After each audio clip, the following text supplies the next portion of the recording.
Berger, Dr. Ramsey, there are two others, yes. And Professor Redder, please.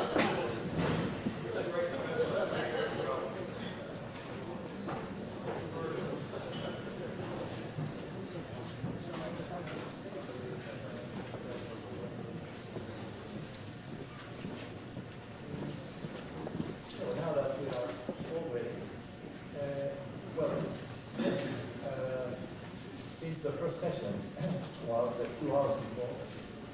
Professor McEnany will just refresh our minds about the topics of these three first papers.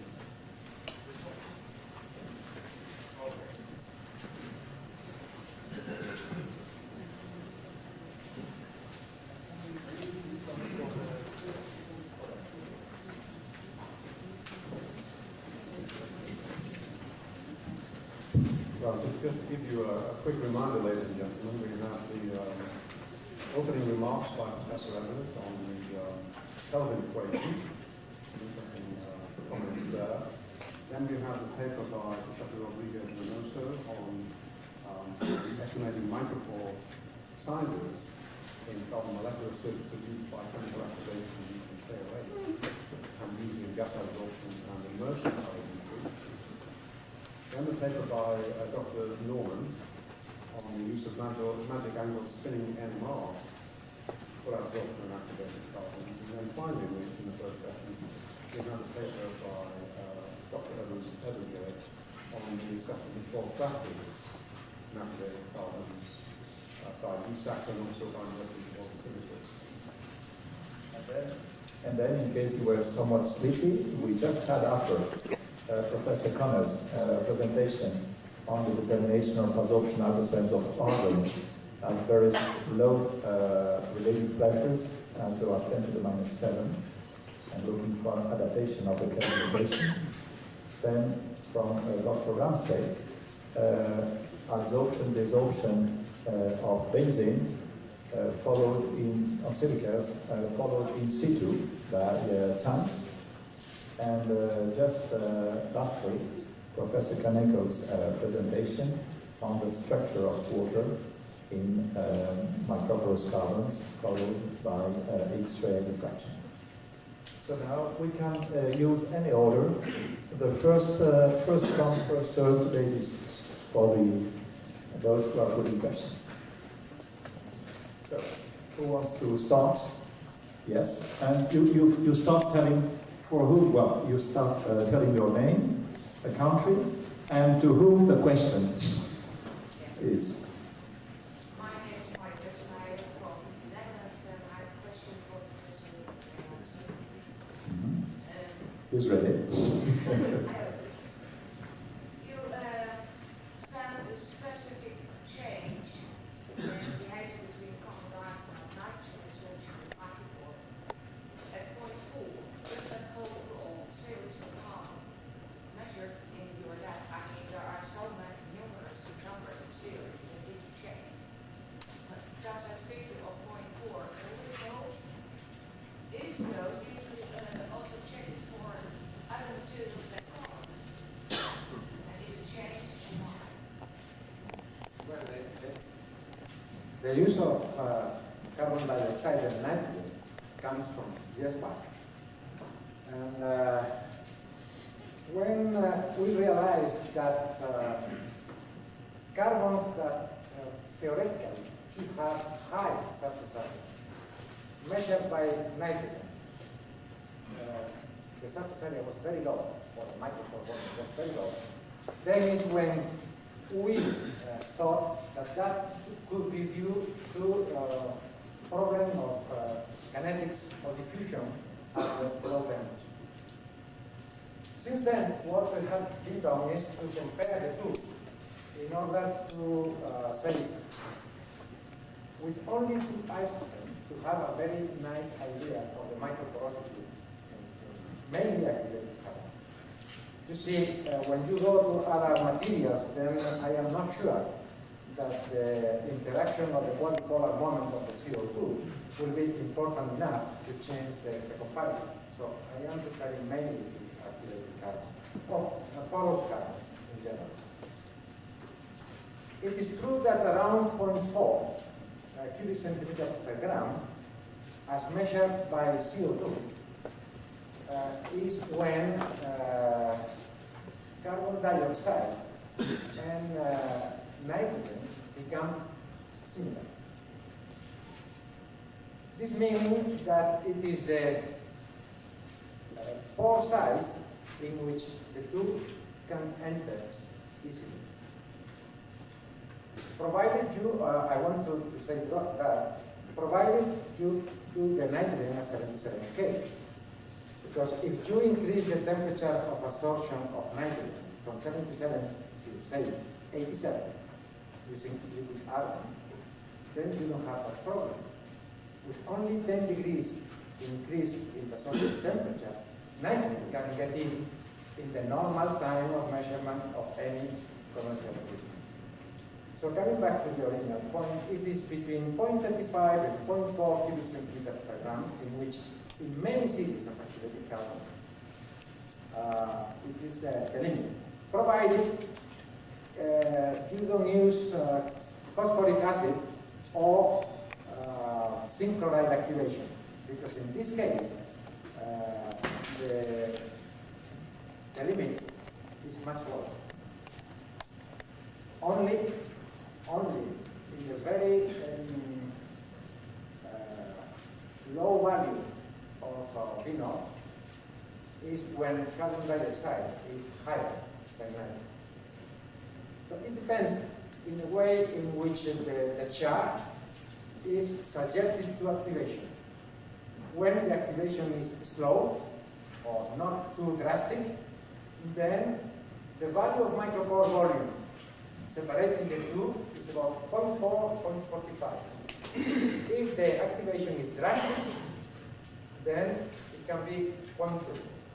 In the case of KOH, using a solution, not a solid KOH, but solution, it comes to also to 0.5.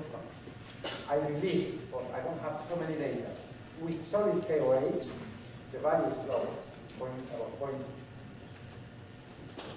Thank you very much, Professor Rodriguez. Any more questions? Yes, Dr. Matthews. Can I put a more general question to speakers? Several of you have ended up with fractal dimensions by various different measures. This is a question where I have possible answers to myself, but I'm very curious if you get the fractal dimension of your pore system. Could that be used, extended, or from that number go forward to use that in a useful way in the characterization of your material, or in other words, if your method gives you a fractal dimension, can you use that number? Very good question, yes. We should answer it. I think Dr. Herbergier perhaps first, and then if you wishes, Dr. Landis, and he touched on fractals in his presentation also.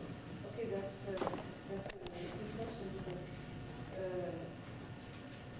I try to show that by using fractal geometry, it's possible to characterize a completely disorganized system. But fractal dimension can be really the characterization of the system, and also the characterization of the way the system is built. Maybe I give another example. In the case of aggregates, for example, the aggregate fractal dimension of an aggregate is maybe 1.77, and simulations give you different types of aggregates, and depending on the way they are built, you have this fractal dimension or another one. So when you characterize a given system by the fractal dimension, it's possible from this to go back to models. And I think this is an important part. That's the reason why fractal geometry is really useful. So it's not only something just the pleasure to find a fractal dimension, but it's really a tool to go to the real mechanism. So I don't know if I answered the question, but this is really important. Dr. Ramsey, do you have any comments? Trying to answer. In our system, in fact, actually it wasn't non-fractal because from the scatter anyway. The answer was Even prepared. But I think the point was, which was talking about the different fractals, mass and surface fractals. I think you're talking about surface fractals, which you analyse here. Yeah. I think for mass fractal, we're getting lots of information from clusters, aggregation, particles, size areas, in terms of surface fractals, these deviations from the products really tell us something about surface roughness. I think they're on the scale of reciprocal spacing. And it shows up particularly micropore systems, on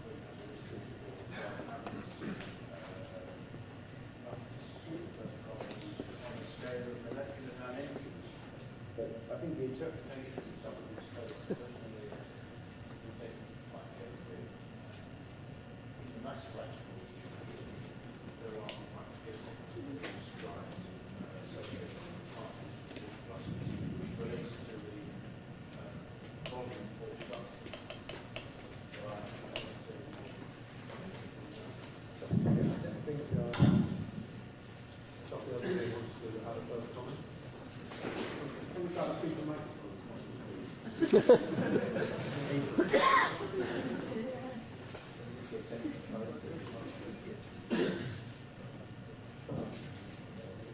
No, maybe here it's something which is a little bit difficult to understand because, okay, in this case there is okay, it could be a half surface at the molecular scale. Okay? What I had what we had in our case was a mass, a volume, not a mass, a volume fractal in this range. So it's not a surface fractal. What I've shown is a volume fractal. It's a micropore network, and it's the spatial arrangement of this network. So that's the reason why our situation is completely different from this one. So what has Yes, to Mrs. Everton. Yes, please.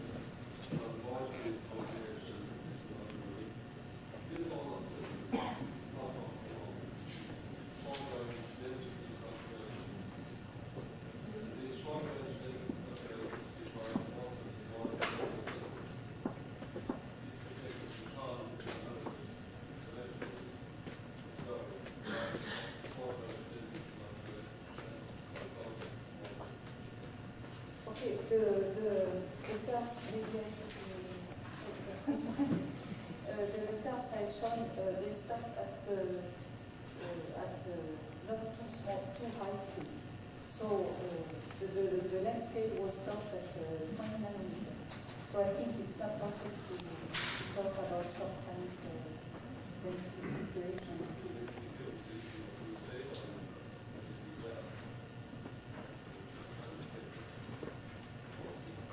At higher Q, something happens.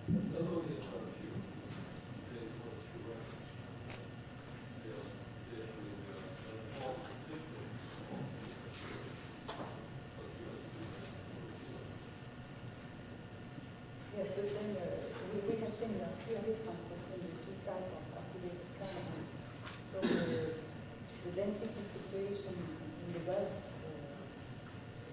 is the same in all cases. That's correct.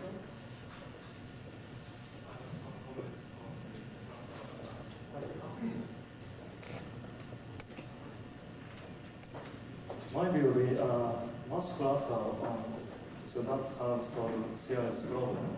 We can understand, presume some physical entities on mass fractal, but still I have a problem on the surface fractal, in particular on carbon systems. once I publish one paper in the chemical physics letters, we prepare the active carbons in argon at high temperature. Then we use the several molecules as the probe molecules. Then phenomenologically, we can get the surface fractal dimension. At the high temperature treated carbons, active carbon, give us about the fractal dimension about 2 or 1.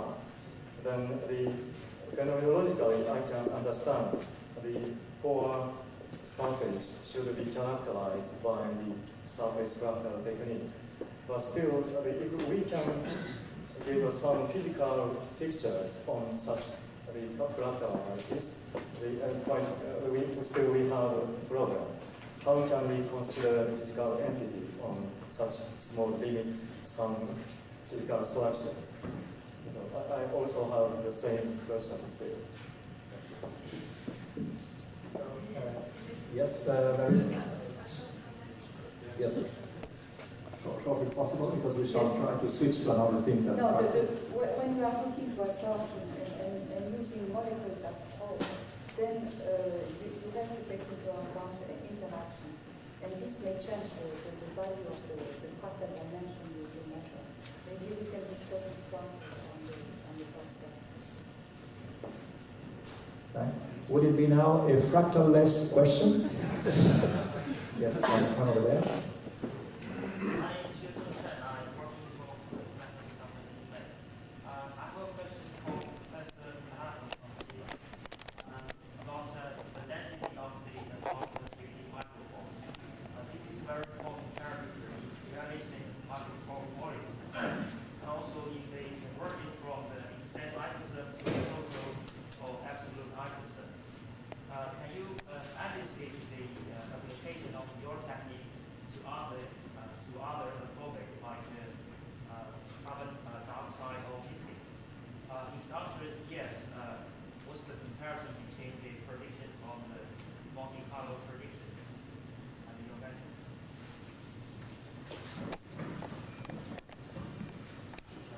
Experiences.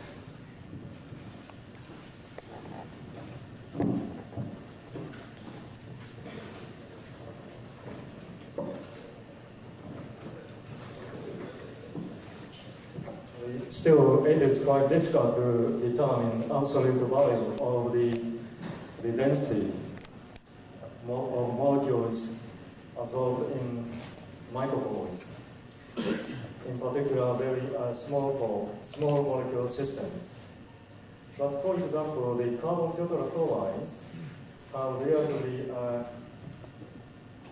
great scattering, and then we can get reliable data using the X-ray diffraction.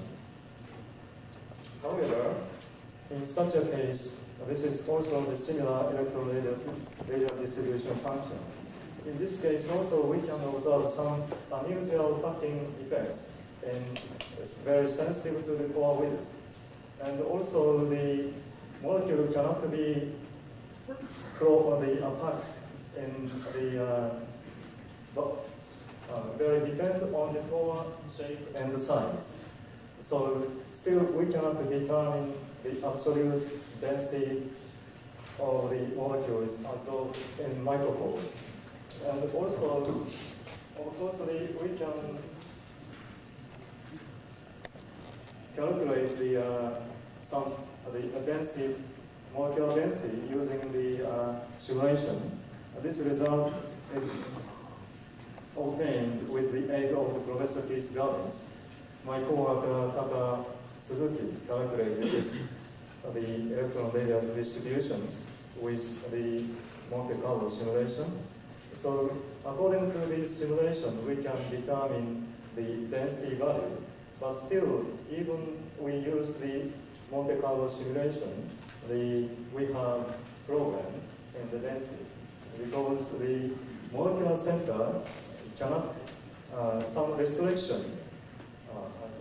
Quite difficult. Thank you. Okay. There is a question from Dr. Levitz from Orléans, Amateur.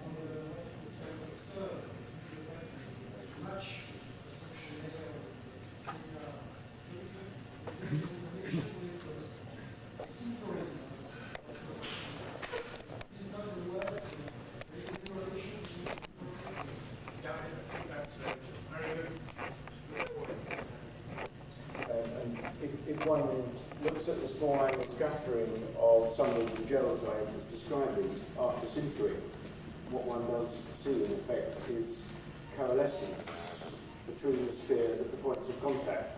And you do see this gradual disappearance of an interference peak, which is analogous to what one sees when you absorb, as I showed, the condensate as an annulus at the points of contact. And what I think you've been doing is looking at core distribute or describe, and I think it would be a comparable system to analyse using the technique you're going to describe, I think, on tomorrow, when you look at core distributions in such systems. And I think one can analyse these systems where you're capillarily condensing the fluid in the same way that you can study sintering processes. So these are similar processes for looking at by scattering. Thank you. Yes. Professor Waroniak.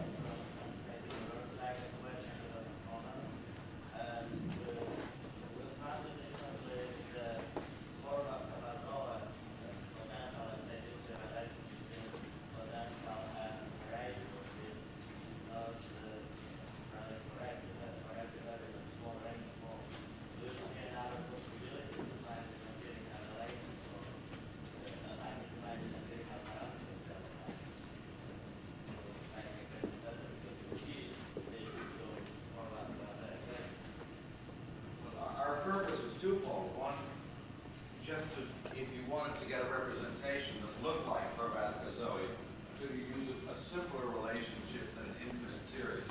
Indeed, we found we can do that. And there are Sato and Foley, and there's also some spherical models from Minsky has and all of them that seem to be better. There still is a lot to do, because all of these appear to have taken the data from the literature without prejudice, but magically matched ZSM5. And then no other boards, only ZSM5. So more work needs to be done. I think we've just begun to scratch the surface. It's a good start. But a lot of other things need to go into potential. All of these potentials, or so we know, are mean field. And they do not take into account variations of potential across a board. And I think that's one of the things that's going to have to go in there. They're all very model dependent. They're all either slit-like or cylindrical or spherical. And the zeolites are all networks of boards with varying dimensions. And maybe that's one of the things that need to be added. Indeed, all of them are predicted to absorb a single pressure, and all the experimental data indicates that the absorption, filling the pores occurs over an order of magnitude pressure. So things have started, but we've got a lot to go, and here is maybe more experimental data, more precise experimental data to be able to do that. Hopefully, at least the first part of my talk may have addressed that. Yes. Steve Reagan, Surface Speaker. I have a question for Norman. Michael.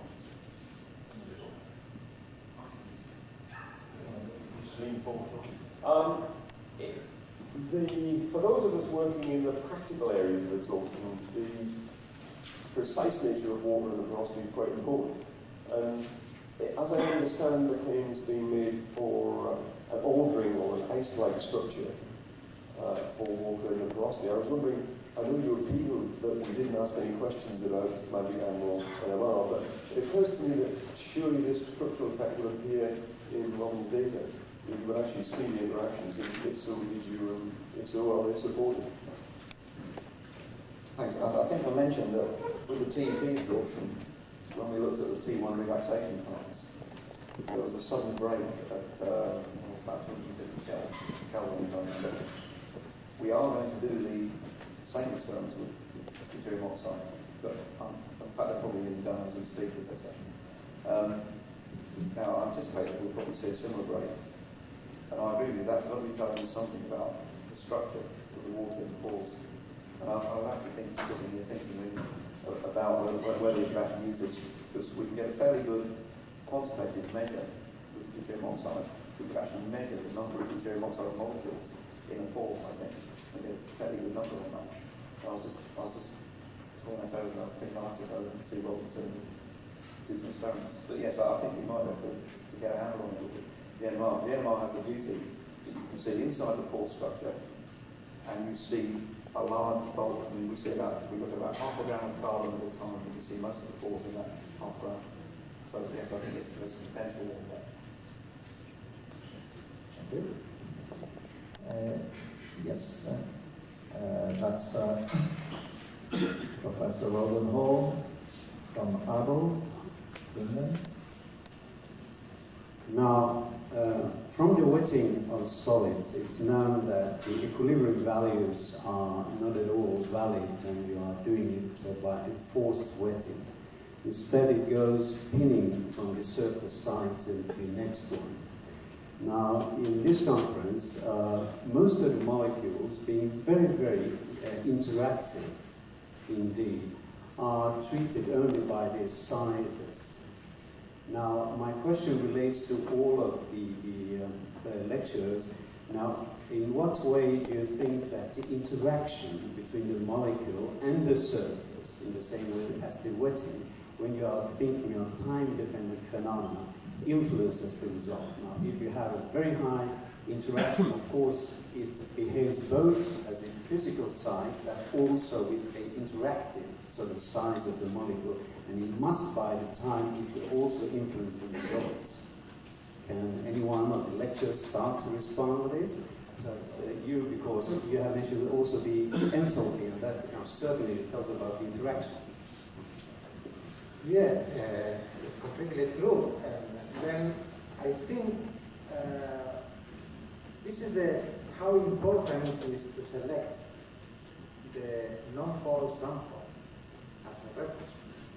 Because if the chemical nature of the carbon you select as a non-reference and your test is the same, then the interaction between the molecule and the surface should be similar. And consequently, since you are comparing the immersion with the non-porous and the test, I think this is already considered.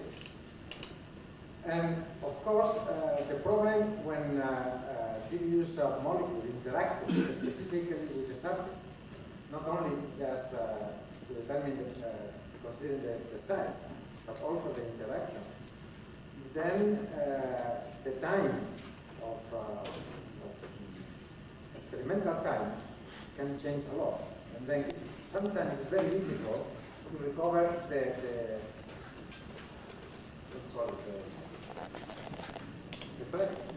original line. And then, of course, you cannot consider that experimental result as a good one. So we normally discard it. So it is very important to consider the effect, not only of the size, but also of the molecular interaction. And so the peak has to be, in our case, in immersion, has to be very narrow, and the zero line has to be recovered very fast. If it takes a long time, then at least in our case, we discard that. So it's why we select the molecules for the molecular sequence studies after. So we selected these three after using more than 12 and eliminating those with more specific interactions. Thank you, Professor. This, I think, has to be a this way before carrying on. Thank you. We wouldn't have time to get the answer from all the, as asked by Professor Rosenholm, for all those who spoke this morning. Is it any of the speakers from this morning to give also an answer in these lines concerning interaction of molecules and micropores? Well, if not, we are just in time to close that general discussion. And there are some announcements by our chief organizer. Yes, thank you. First of all, because of the rush to coffee this morning, I didn't have time to make it clear about posters. posters, if you haven't done so and your poster is scheduled for today, please put your poster up immediately. Poster rooms are well signposted from the registration coffee area, exhibition area that we have up in the next building. The first point I have. Also, could you take the posters down at the end of tonight's oral session so that you can make way for the second poster session tomorrow? And tomorrow's poster people follow the same procedure. You will see from the program that there is no arrangements for dinner this evening here at the university unless you pre-booked and paid for a dinner, in which case you will have a dinner in the same place where we're going to have lunch. But we have included in the pack a leaflet from the Bath City Council Tourist Office, which gives an extensive list of restaurants of all types and all prices. I'm sure you would find something suitable from that list. For those who are not British, not familiar with the British scene, I can also say that you can get very good and inexpensive food in many pubs in England, often at lower prices, but not always, than you pay in restaurants. Also, a brief point, we have no plan for an accompanying persons program. We felt that the city is so close to the regular bus service and there's so many attractions there, it wasn't necessary, so we did not organise it. That's all, thank you. Gentlemen, I'd like to call the session to order. My name is Tim Mays. I'm in the School of Materials Science here at Bath. It's my pleasure to introduce the third lecture session of COPS 4. Before I introduce the authors, one housekeeping announcement. There is a notice board in the 2 East foyer.